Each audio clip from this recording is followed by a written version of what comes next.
We're going to talk about 6 ways to update your social media profiles today on The Journey.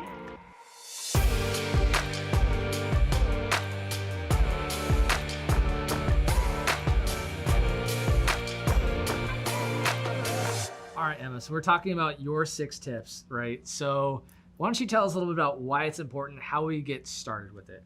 Yeah, first, and you can do this right now, Google your business. What comes up?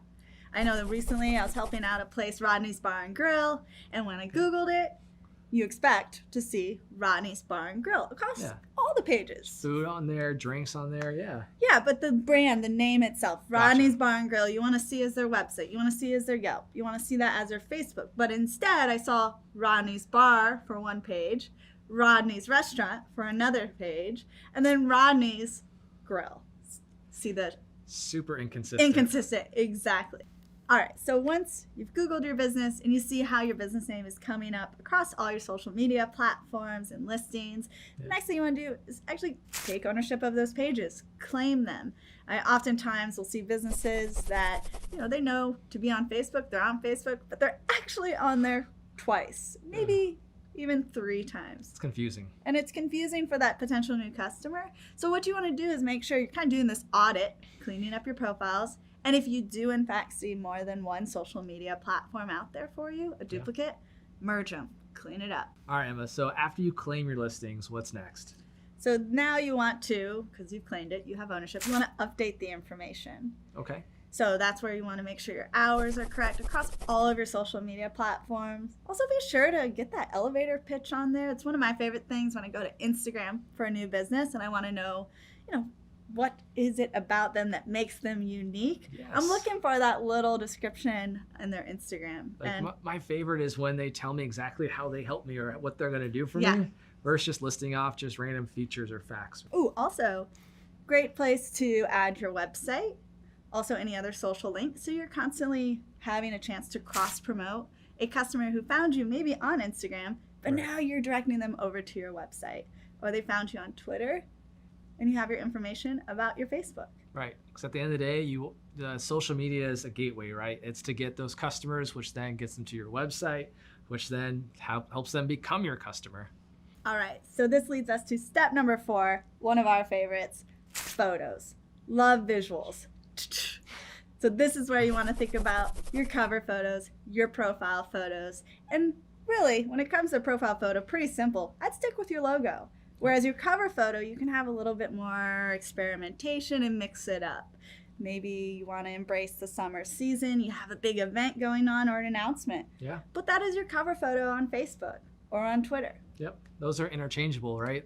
Like you said, profile, always be the logo. That way everyone can instantly recognize who you are, but the cover photo should really be about whatever's top of mind for your business. Yeah, totally. And then also it's great to just think about photos in general that you're adding. So you're showcasing, hey, what does your business look like on the outside? Yeah. What does it look like on the inside? So step number 5, refresh your social media content. And a great way to do that is to have a social media calendar. And we have an episode on The Journey all about best practices and the importance of a social media calendar. So the reason you want to do this, you don't want to be posting the same types of content day in and day out, month in and month out. Plus, you're missing out on a ton of opportunities to keep it fresh and mix it up because, like Neely here, because we have holidays, we have seasons, embrace that with your business and therefore let it just overflow into your tweets and your Instagram posts as well as your Facebook mentions, etc.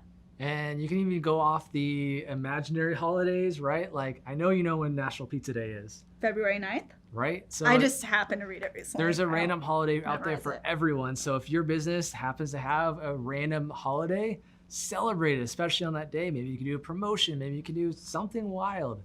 But it's a pretty cool idea and really give back to your audience. Totally. And you might not have pizza, that's chill, but maybe you want to do like National Sibling Day and you bring a discount, like, hey, bring in your sibling and they'll get 50% off at your boutique. I don't know, have fun with it, be creative, but keep the content fresh because as soon as you become predictable, I'm tuning out, right? I can add other stuff to my newsfeed. I'm going to follow another business or just unfollow yours. So keep it fresh. All right.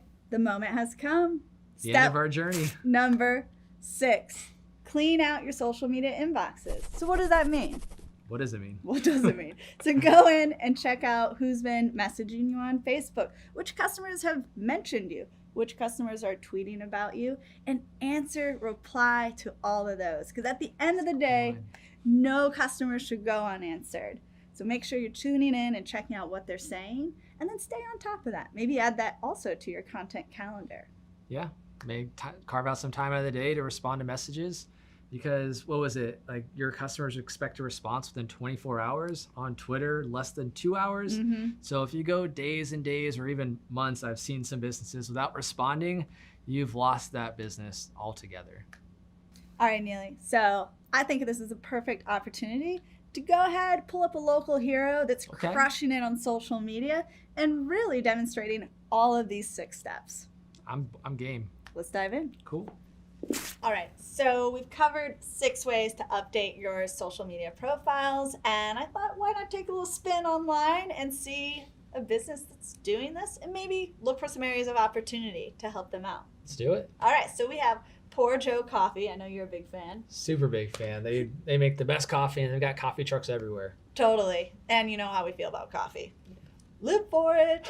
So here we go. We Googled Poor Joe Coffee. One thing that I like and we discuss is claiming your listings. So after you Google, you see this consistency with branding from their website to their Facebook page, also their Yelp.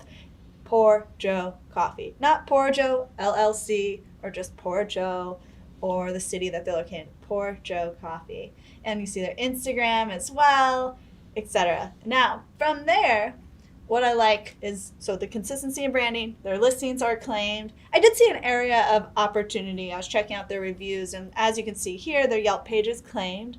And one thing that they could do is respond to their customers. They have some great reviews on there. So that's just an opportunity to boost their customer service online when they're going in and continuously updating their social media profiles. Similarly, with any mentions or tweets that they're getting, respond to those. Have you had a chance to check out their Instagram before? Yes, I'm an avid follower. As you can see, we're logged into my account, and I definitely follow them. They bust out great content. They have their logo as their profile photo, which helps me identify that that's the brand, which, like you said, was a big win there. Yeah. And then lots of imagery throughout their site. Awesome. And great following. So let's see, check out some of the posts. You can see that they're incorporating video as well as user-generated content. So I noticed with this post here, it was actually originally taken from one of their customers. So that's a great thing to do. And we talked about with your social media, hey, pay attention. If someone's tagging your business, you should repurpose that. Or they mention you, tweet, retweet.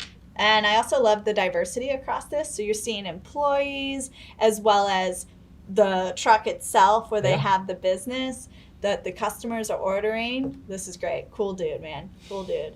And they give Killer beard. Killer beard for sure. Also over there on their Twitter, great content and hashtags being used so they can be found online. So they're keeping up with it. It's clear that they have probably a content calendar because they were playing off the holidays, and they're posting a lot of great content. So I'm really glad we got to take a little spin online and check out Poor Joe Coffee. All right, that's a wrap. You just learned 6 ways to update your social media profiles. Awesome. And hey, let us know in the comments below, what was your favorite piece of advice from today's episode? While you're there, make sure you like, subscribe to the channel, ring that bell if you want to see these episodes first, our smiling faces. But this is the journey. We'll see you next time. Want to go get a coffee? Heck yes.